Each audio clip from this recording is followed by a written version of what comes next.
शहीद सैनिकों के परिजनों को सीएम धामी ने किया सम्मानित। कहा, हमें अपने वीर सैनिकों की शहादत पर गर्व। परिवारों की सहायता के लिए हमेशा साथ खड़ी है सरकार। सीएम धामी ने औद्योगिक विकास योजना 2017 के लाभार्थियों को दी बड़ी राहत। प्रधानमंत्री के मिशन के चलते 35 करोड़ की बांटी सब्सिडी। राजनाथ सिंह ने वर्चुअल झंडी दिखाकर जवानों को किया रवाना। चीन सीमा पर फहराएंगे तिरंगा। नवी स्वतंत्र पर्वतीय ब्रिगेड की 22 ग्रेड यूनिट को दिखाई हरी झंडी। उत्तराखंड में पर्यटकों से जुड़ी खबर। वीकेंड पर अधिकतम 15,000 पर्यटक जा सकेंगे मसूरी। बाकी शर्तें पहले की तरह ही लागू रहेंगी। उत्तराखंड में थल मुनस्यारी सड़क मार्ग पर कार के ऊपर गिरा मलबा। बद्रीनाथ हाईवे में 1 घंटे तक फंसी रोडवेज की बस। उत्तराखंड में मिल रही कोरोना से राहत। 24 घंटे में मिले 27 नए संक्रमित मामले। 1 की हुई मौत। 6 जिलों में नहीं मिला नया मरीज। आप देख रहे हैं के न्यूज, खबरों का सारथी। नमस्कार, खबर उत्तराखंड में आप सभी का स्वागत है। मैं हूं आपके साथ यश शुक्ला। बुलेटिन की शुरुआत करेंगे बड़ी खबर से और देहरादून से बड़ी खबर, जहां पर देश मना रहा है स्वतंत्रता दिवस की 75वीं वर्षगांठ।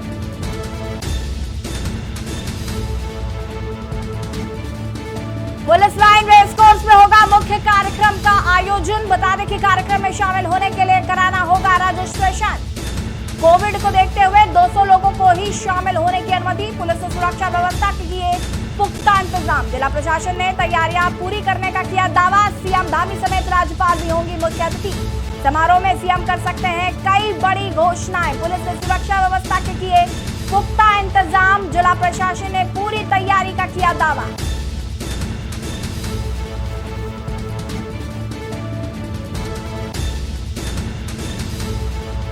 सीएम धामी समेत राज्यपाल बेबी रानी मौर्य भी होंगी शामिल। समारोह में सीएम कर सकते हैं कई बड़ी घोषणाएं। देहरादून से खबर, जहां पर 75वीं वर्षगांठ मनाई जाएगी। पुलिस लाइन रेस कोर्स में होगा मुख्य कार्यक्रम का आयोजन। और इसी खबर पर ज्यादा जानकारी के साथ हमारे संवाददाता अंकित काला लाइव जुड़ चुके हैं। अंकित, कार्यक्रम में शामिल होने के लिए रजिस्ट्रेशन कराना होगा। इस कार्यक्रम को लेकर सबसे पहले तो क्या कुछ जानकारी है?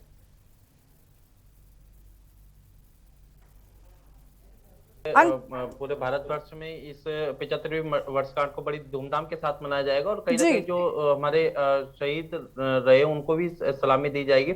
अब इस मौके पर राजधानी देहरादून में मुख्य कार्यक्रम का आयोजन किया गया है। यशी, अभी तक क्या होता था कि जो परेड ग्राउंड मैदान है हमारा, वहां पर ये अधिकांश जो ये कार्यक्रम किए जाते थे। क्योंकि वहां पर कार्य चल रहा है, इस वजह से जो इस बार का जो स्वतंत्रता दिवस के अवसर पर जो कार्यक्रम का आयोजन होगा वो पुलिस लाइन में किया जाएगा। अब ये जो कार्यक्रम है वो कोविड के दौरान हो रहा है, तो इसको देखते हुए जिला प्रशासन की ओर से कम से कम केवल 200 लोगों की जो संख्या है उसको निर्धारित किया गया है। पहले जो रजिस्ट्रेशन करा देगा उसको आने की अनुमति दी जाएगी। 200 से अधिक लोगों को आने के 200 से अधिक लोग होने के बाद जो रजिस्ट्रेशन है उसको बंद कर दिया जाएगा। जैसी तो इस कार्यक्रम को लेकर के ऐसी जानकारी है कि राज्यपाल बेबी रानी मौर्य, मुख्यमंत्री पुष्कर सिंह धामी समेत जो तमाम बड़े नेतागण हैं वो इस कार्यक्रम में उपस्थित हो सकते हैं। राज्यपाल और मुख्यमंत्री पुष्कर सिंह धामी मुख्य अतिथि के तौर पर शिरकत करेंगे और कहीं ना कहीं परेड की सलामी लेते हुए नजर आएंगे। इसके साथ ही साथ मुख्यमंत्री पुष्कर सिंह धामी का एक संबोधन भी होना है यशी, जिसमें कि राज्य सरकार की ओर से अब तक क्या कुछ कामकाज जनता के लिए किए गए हैं उसके बारे में मुख्यमंत्री बताएंगे। इसके साथ ही साथ आने वाले समय में सरकार किस दिशा में आगे बढ़ना चाहती है इसके बारे में भी विस्तृत रूप से जनता को संबोधित करते हुए वो बताएंगे। और कहीं ना कहीं हमें लगता है कि 15 अगस्त का दिन होगा, ऐतिहासिक दिन है यशी, और अगले साल हमारे उत्तराखंड में विधानसभा के चुनाव भी होने हैं। तो ऐसे में माना जा रहा है कि मुख्यमंत्री पुष्कर सिंह धामी कुछ एक बड़ी घोषणाएं कर सकते हैं। मतलब वो युवाओं को लेकर के नौकरी की जो सौगात है उसको लेकर के कुछ घोषणाएं कर सकते हैं, महिलाओं को लेकर के कर सकते हैं। इसके साथ ही साथ हमारे पहाड़ों का विकास हो, इस दृष्टिकोण से भी उनका जो संबोधन है वो काफी महत्वपूर्ण माना जा रहा है। और इसको लेकर के, इस पूरे कार्यक्रम को लेकर के जिला प्रशासन की ओर से पूरी तैयारी का दावा भी किया जा रहा है। जी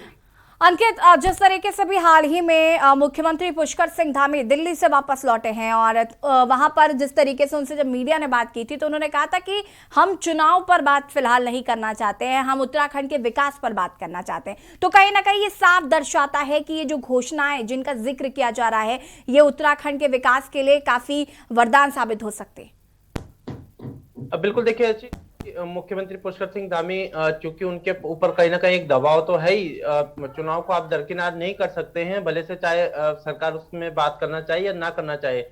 अब मुख्यमंत्री कहीं ना कहीं ये समझ रहे हैं कि ये चुनावी वर्ष है और ऐसे में डबल इंजन की जो ताकत है वो जनता को दिखाने का समय आ चुका है। तो इसको देखते हुए मुख्यमंत्री पुष्कर सिंह धामी अब से 2 दिन पूर्व दिल्ली गए थे, दिल्ली दौरे पर रहे थे। यहाँ पर उन्होंने केंद्रीय गृह मंत्री अमित शाह से मुलाकात करी है, रक्षा मंत्री से मुलाकात करी है, केंद्रीय जल शक्ति मंत्री से मुलाकात करी है। इसके अलावा जो परिवहन मंत्री हैं, केंद्रीय सड़क एवं परिवहन मंत्री नितिन गडकरी, उनसे भी उन्होंने मुलाकात करी है। और कई जो करोड़ की जो योजनाएं हैं, जो परियोजनाएं हैं, उनकी एक सैद्धांतिक सहमति लेते हुए वो आए हैं मौखिक रूप से। और ऐसा आश्वासन भी मुख्यमंत्री को मिला है कि जो जो आपने प्रस्ताव रखे हैं उन सभी प्रस्तावों पर सरकार गंभीरता के साथ विचार करेगी और करीब करीब एक जो सैद्धांतिक स्वीकृति है वो फिलहाल मिल चुकी है। और अगर ऐसा होता है यशी, तो मुख्यमंत्री ने जो नितिन गडकरी जी को जो प्रस्ताव भेजा है उसमें एक देहरादून से टिहरी तक के जो डबल लेन सुरंग बननी है कई हजार करोड़ रुपए की, तो उसकी अगर स्वीकृति मिल जाती तो आपको फिर देहरादून से टिहरी जाने में मात्र 1 घंटे का समय लगेगा। अभी से ये होगा कि राज्य के जो पहाड़ी जनपद हैं वहां पर भी पर्यटन की संभावनाएं जो कि काफी हद तक बड़ी है, वहां पर हम अंकित बिल्कुल कहीं ना कहीं इंतजार है 15 अगस्त का कि कौन सी बड़ी घोषणाएं पुष्कर सिंह धामी करेंगे और देखना होगा कि ये कितना उत्तराखंड के लिए फायदेमंद साबित होगा। फिलहाल आपका बहुत बहुत शुक्रिया तमाम जानकारी के लिए। कार्यक्रम में शामिल होने के लिए कराना होगा रजिस्ट्रेशन, 200 लोग उपस्थित हो सकते हैं और जो पहले 200 लोग रजिस्ट्रेशन करा लेंगे उनकी एंट्री होगी। बाकी लोग सोशल मीडिया के जरिए जुड़ सकते हैं, वर्चुअली जुड़ सकते हैं। पुलिस ने सुरक्षा व्यवस्था के पुख्ता इंतजामात का दावा किया है। जिला प्रशासन ने पूरी तैयारियों का किया दावा। सीएम धामी समेत राज्यपाल बेबी रानी मौर्य भी होंगी मुख्य अतिथि और पुष्कर सिंह धामी कर सकते हैं बड़ी घोषणाएं। और लक्सर से खबर आपको बताते हैं, जहां पर डंपर की चपेट में आने से गुलदार की मौत हो गई। लक्सर के भोगपुर गांव के पास यह हादसा हुआ। बता दें कि डंपर स्वामी डंपर लेकर फिलहाल मौके से फरार है। लक्सर से खबर, जहां पर डंपर की चपेट में आने से हुई गुलदार की मौत। लक्सर के भोगपुर गांव के पास हुआ हादसा। डंपर स्वामी डंपर लेकर हुआ मौके से फरार। ग्रामीणों की सूचना पर पहुंची वन विभाग की टीम।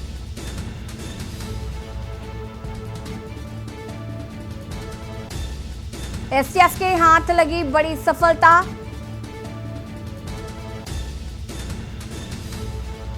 एसटीएफ ने अरबाज और आरिफ को किया है गिरफ्तार। गोरखपुर के विजय चौराहे से हुई है गिरफ्तारी।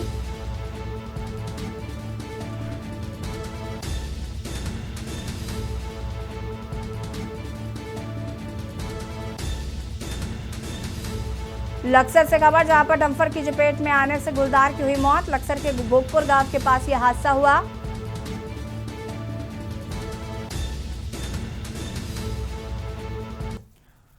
और देहरादून से खबर, जहां पर उत्तराखंड में 6ठी से 8वीं तक के खुलेंगे स्कूल। देहरादून से खबर, जहां पर 6ठी से लेकर 8वीं तक के स्कूल खोले जाएंगे। प्रथम चरण में 2 अगस्त से 9वीं से 12वीं तक के खुल चुके हैं स्कूल। देहरादून से खबर, जहां पर उत्तराखंड में 6ठी से लेकर 8वीं तक के स्कूल अब खोले जाएंगे। 16 अगस्त से स्कूलों के खोलने के आदेश जारी कर दिए गए हैं। प्रथम चरण में 2 अगस्त से 9वीं से लेकर 12वीं तक के स्कूल खुल चुके हैं। कोविड संक्रमण के कम होते मामलों के बाद यह फैसला लिया गया है। कोविड-19 गाइडलाइंस का पालन करना जरूरी होगा।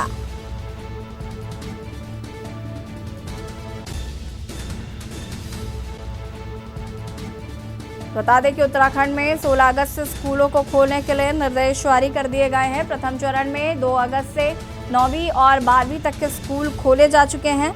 आपको बता दें कि कम पड़ते हुए मामले के बाद यह फैसला लिया गया है।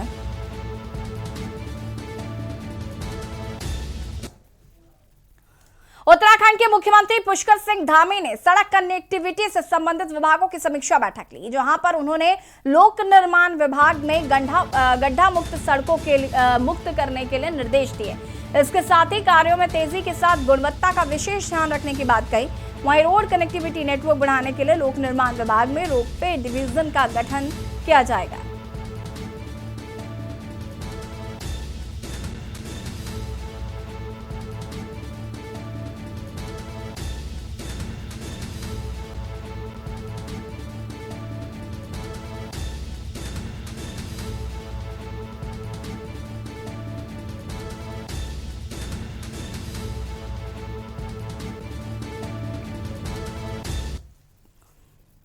एक के बाद एक कर कांग्रेस कार्यकर्ताओं के ट्विटर अकाउंट ब्लॉक होने पर बीजेपी सरकार के खिलाफ पुतला दहन किया। कांग्रेस के लगभग 5000 से अधिक कार्यकर्ताओं के अकाउंट ब्लॉक हो चुके हैं और इन सभी मामलों में राहुल गांधी और हरीश रावत ने क्या कुछ कहा है, सुना देते हैं आपको। कुछ नहीं, मैंने पिछले दिनों पंजाब के मुख्यमंत्री जी की बातचीत हुई थी कांग्रेस प्रेसिडेंट से भी, और उसके बाद क्या स्थिति है उस पर राहुल जी से चर्चा की, उनको ब्रीफ किया और कोई बात खास नहीं थी। सर, उत्तराखंड की अगर बात की जाए, आपने जिस तरीके से कहा कि बीजेपी के भी कई नेता जो हैं वो आपके संपर्क में हैं, खासतौर पे वो जो वर्तमान मुख्यमंत्री से नाखुश हैं। बीजेपी में बेचैनी है। मैं ये नहीं कहूँगा कि वर्तमान से नाखुश हैं, बल्कि जिस तरीके से वहाँ स्थितियां डेवलप हुई हैं, मुख्यमंत्री बदले हैं और चीजें हुई हैं, भाजपा के विधायकों को लग रहा है कि उनकी जीतने की संभावनाएं घटी हुई हैं, तो इसलिए उनमें बेचैनी है। सर, जिस तरीके से पार्लियामेंट में लगातार सर हंगामा हुआ और दोनों पक्षों की तरफ से आरोप लगा कि संसद की गरिमा को भंग किया गया है। देखिए, संसद चले, इसमें जो प्रथम दायित्व है वो सत्तारूढ़ दल का है, और ये हम ही ने नहीं कहा है, कि अरुण जेटली जी, सुषमा स्वराज जी, इवन अडवाणी जी, सबने कहा है। और आपको मालूम होगा 2G और दूसरे मामलों में कितने लंबे समय तक संसद को इन्होंने नहीं चलने दिया था। पूर्व सीएम के पुत्र वीरेंद्र रावत का आरोप है कि केंद्र सरकार के दबाव में कांग्रेस नेताओं के ट्विटर हैंडल ब्लॉक किए जा रहे हैं। केंद्र की भाजपा सरकार विपक्ष की आवाज को दबाकर लोकतंत्र की हत्या करने में लगी हुई है। ये प्रेस कॉन्फ्रेंस कल हमारे मुख्यमंत्री जी क्षेत्र में आए थे और उन्होंने कई घोषणाएं की, लेकिन उनके पास समय ही नहीं है उनको मूर्त रूप से धरती पर उतारने का।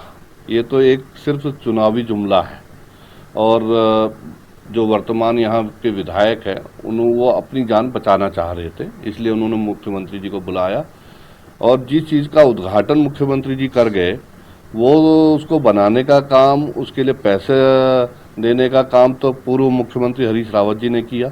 उनकी की घोषणा थी और उन्होंने उस काम को करने का काम किया, डिग्री कॉलेज बनाने का काम किया और यहाँ उप मंडी देने का काम किया।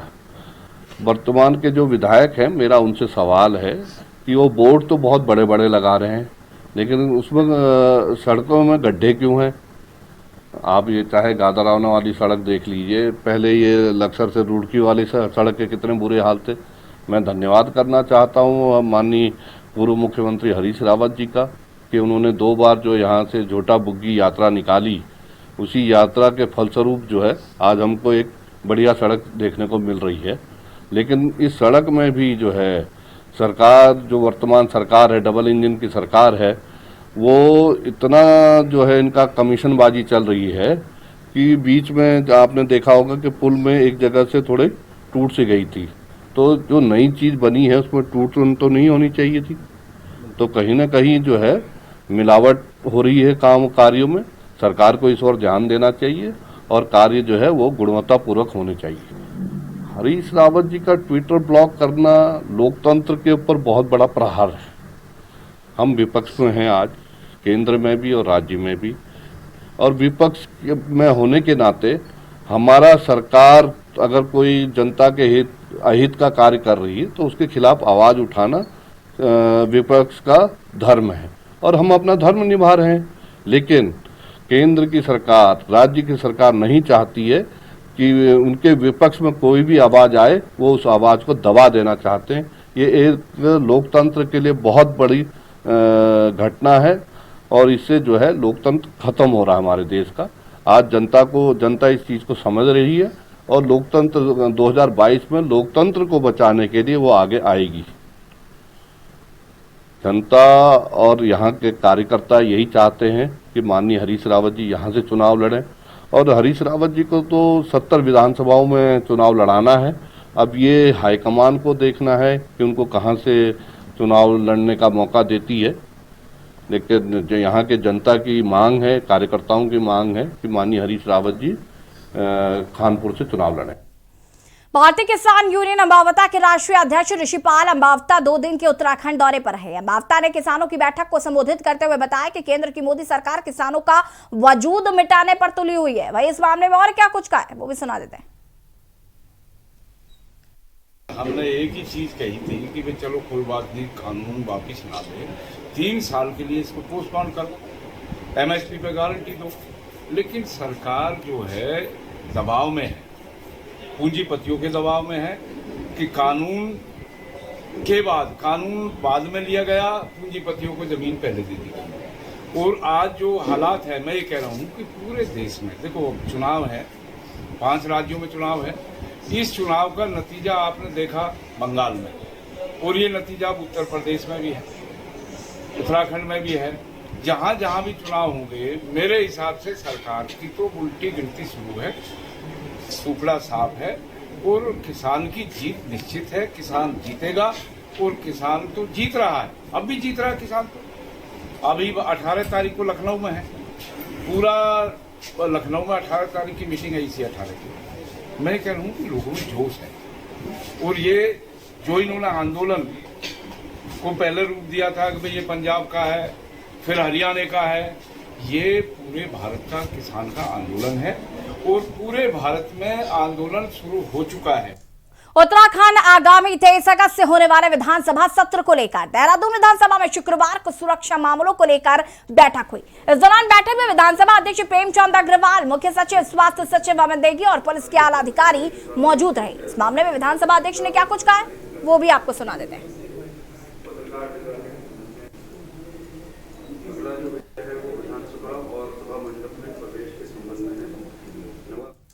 15 अगस्त को देश की 75वीं वर्षगांठ के मौके पर बीजेपी युवा मोर्चा द्वारा राज्य के सभी 252 मंडल में दौड़ का आयोजन किया जाएगा। ये दौड़ 75 किलोमीटर की होगी। ये जानकारी भाजपा युवा मोर्चा के राष्ट्रीय उपाध्यक्ष नेहा जोशी ने दी। इस कार्यक्रम में पार्टी के सभी मंडलों ने 75 लोग दौड़ में शामिल होंगे। इस अभियान में सामाजिक संस्थाओं, एनसीसी आदि संस्थाओं को भी जोड़ा जाएगा, जिसका आगाज राष्ट्रीय गान के साथ किया जाएगा तथा समापन आजादी के जुड़े महापुरुषों और स्वतंत्रता सेनानी को याद किया जाएगा। इस दौरान स्वतंत्रता सेनानी परिवारों को सम्मानित करने का भी कार्यक्रम निर्धारित है। कुलदीप जी भाई साहब सारी बात आप सब लोगों के बीच में रखेंगे। हमारे युवा मोर्चा के प्रभारी हैं। आज ये हम सबका सौभाग्य है कि वो हम सब लोगों के बीच। और वक्त हो गया छोटे से ब्रेक का, चल हाजिर होते हैं। आप देख रहे हैं के न्यूज, खबरों का सारथी। जुबान के लिए उड़ चला गैरों की जमीन पर, खुशबू अपने पन की ढूंढता औरों की जमीन पर, मेरी माटी की ये जुबान, मेरी माटी की ये जुबान है मुझसे दूर मीलों दूर, पर ये दिल है कि चख रहा है उन्हीं अल्फाजों का नूर नूर और नूर। दूर कितना भी जा, इस जुबान से दूर ना जा पाओगे। विमल, बोलो जुबान केसरी। आप देख रहे हैं के न्यूज, खबरों का सारथी। ब्रेक के बाद एक बार फिर से आप सभी का स्वागत है। उत्तराखंड हाईकोर्ट के रजिस्ट्रार जनरल धनंजय चतुर्वेदी ने प्रेस कॉन्फ्रेंस कर पत्रकार वार्ता कर बताया कि उत्तराखंड उच्च न्यायालय ने राज्य के लोगों को त्वरित न्याय दिलाने के लिए 15 अगस्त से मोबाइल कोर्ट प्रारंभ करने जा रहा है, जिसके प्रथम चरण में राज्य के सुदूरवर्ती जिले गढ़वाल मंडल के 3 जिले चमोली, उत्तरकाशी व टेहरी तथा कुमायूं मंडल के 2 जिले पिथौरागढ़ व चंपावत जिले शामिल है। रजिस्ट्रार जनरल में बताया गया कि उत्तराखंड हाईकोर्ट उत्तर भारत का पहला राज्य होगा जो कि अपने लोगों को मोबाइल कोड उपलब्ध करा रहा है। दवाई दर्ज नहीं हो पाई, जैसे संबंधित संबंधित न्यायाधीश महोदय उस दिन अवकाश पर रहते, कोई परेशानी नहीं है भौतिक रूप से उसको न्यायालय में, तो वो एक रिक्वेस्ट हमको भेज सकता है। तो बहुत अधिक होगा, क्योंकि कई बार ऐसा होता है कि जो हमारी जो महिला साक्षी हैं वाली जो बहुत वृद्ध हैं, 60, 70, 75 वर्षीय हैं, कोई बीमारी से ग्रसित हैं, वो नहीं आ पा रही हैं और कई 6 महीना 1 साल लग जाता है उनको न्यायालय तक पहुंचने में। तो हम उसके पास में मोबाइल वैन भेज करके उसके घर पे जा करके और उसका साक्ष्य अंकित कर लेंगे, तो इससे तो त्वरित न्याय की दिशा में हम आगे बढ़ेंगे। जनपद रुद्रप्रयाग का अधिकांश क्षेत्र अब तीसरी आंख यानी कि सीसीटीवी कैमरे में कैद हो गया। जनपद के विभिन्न क्षेत्रों में लगाए गए सीसीटीवी कैमरों का कंट्रोल रूम पुलिस अधीक्षक कार्यालय रुद्रप्रयाग में स्थापित हो गया है। दिन हो या रात, अब जनपद में किसी भी घटना को अंजाम देने वाले व्यक्ति कैमरे की नजर से बच नहीं सकता। साथ ही जगह जगह लगने वाले जाम से भी लोगों को छुटकारा मिलेगा। जिलाधिकारी मनोज गोयल और पुलिस अधीक्षक आयुष अग्रवाल ने संयुक्त रूप से पुलिस कार्यालय रुद्रप्रयाग में बनाए गए सीसीटीवी कंट्रोल रूम का उद्घाटन किया।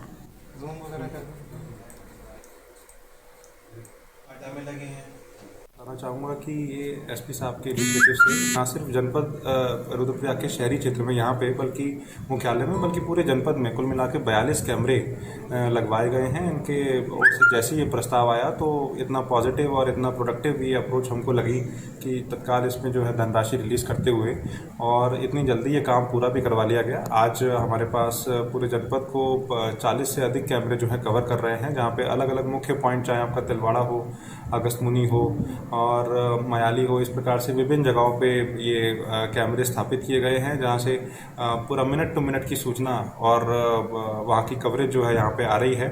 और काफ़ी हमको इसमें लॉ एंड ऑर्डर मेंटेन करने में और जो यात्रा में ट्रैफिक का काफ़ी समस्या उत्पन्न हो जाती है पूरे जनपद में, उसको निस्तारण करने में, उस पर त्वरित कार्रवाई करने में काफ़ी लाभ मिलेगा।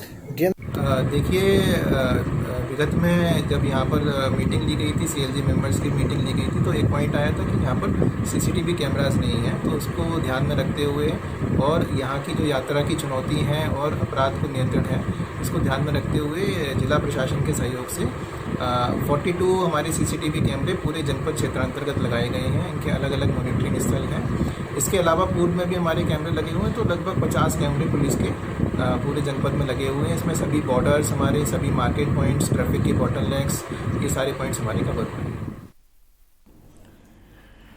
कुमाऊं विश्वविद्यालय और अल्मोड़ा विश्वविद्यालय के विभाजन के बाद विद्यार्थियों को इसका खामियाजा भुगतना पड़ रहा है, जिसको लेकर एमएड के 2 दर्जन से अधिक छात्र प्रशासनिक भवन पहुंच गए और उन्होंने अपनी 4 सूत्रीय मांगों को लेकर कुलपति प्रोफेसर एनके जोशी को ज्ञापन सौंपा। एमएड छात्रों ने कहना था कि कुमाऊं विश्वविद्यालय स्लीपी हॉल में एमएड सत्र 2020-22 के लिए फरवरी 21 में प्रवेश प्रक्रिया संपन्न कराई गई। इस दौरान 38 विद्यार्थियों को प्रवेश प्राप्त हुआ। स्लीपी हॉल में शिक्षण व्यवस्था उपलब्ध न हो पाने के कारण प्रथम सत्र के अध्यापन का कार्य एसएसएलजे परिसर अल्मोड़ा के शिक्षा संकाय की ओर से ऑनलाइन माध्यम से पूर्ण कराया गया था। जैसे कि हम यहाँ पे आज सब लोग उपस्थित इसी कारण से हुए हैं कि पहले अल्मोड़ा कैंपस और कुमाऊं यूनिवर्सिटी दोनों एक ही यूनिवर्सिटी होया करती थी। अब दोनों अलग अलग हो जाने के कारण हमारी जो पढ़ाई है, जो सेकेंड सेमेस्टर की जो पढ़ाई है, वो कहीं ना कहीं रुक गई है और ना ही टीचर उपलब्ध है हमारे पास, और ना ही हमारे पास कोई डिपार्टमेंट उपलब्ध है, और ना ही हमारे पास कोई लाइब्रेरी है। हाँ, एमएड के कुछ बच्चे, आज करीब 20-25 बच्चे मेरे पास आए थे, यहाँ पर सुबह आए थे। तो उनकी 2-3 उनकी डिमांड थी। तो पहला तो वो ये कह रहे थे कि यहाँ पर हमारी पुस्तकें कम है, तो पुस्तकों को क्रय किया जाए। तो अभी हमने जो इसके डीन, प्रभारी डीन है प्रोफेसर अतुल जोशी हैं, उनको निर्देश दे दिए हैं कि तुरंत ही लाइब्रेरी में बच्चों के लिए पुस्तकें खरीद दी जाए। और मुझे लगता है कि आने वाले 4-5 दिन में हमारी पुस्तकें आ जाएंगी। और अब खबर देहरादून से, जहां पर कांग्रेस ने एचले चौक स्थित बीजेपी सरकार का पुतला दहन कर जमकर नारेबाजी की। आपको बता दें कि एक के बाद एक कर कांग्रेस के सभी कार्यकर्ताओं का ट्विटर अकाउंट ब्लॉक हो रहा है, जिसके चलते कांग्रेस ने विरोध प्रदर्शन किया। इस दौरान मौजूद कांग्रेस संयोजक अमरजीत सिंह का कहना है कि मोदी सरकार द्वारा लगातार ट्विटर पर दबाव बनाकर कांग्रेस कार्यकर्ताओं का ट्विटर अकाउंट ब्लॉक कराया जा रहा है।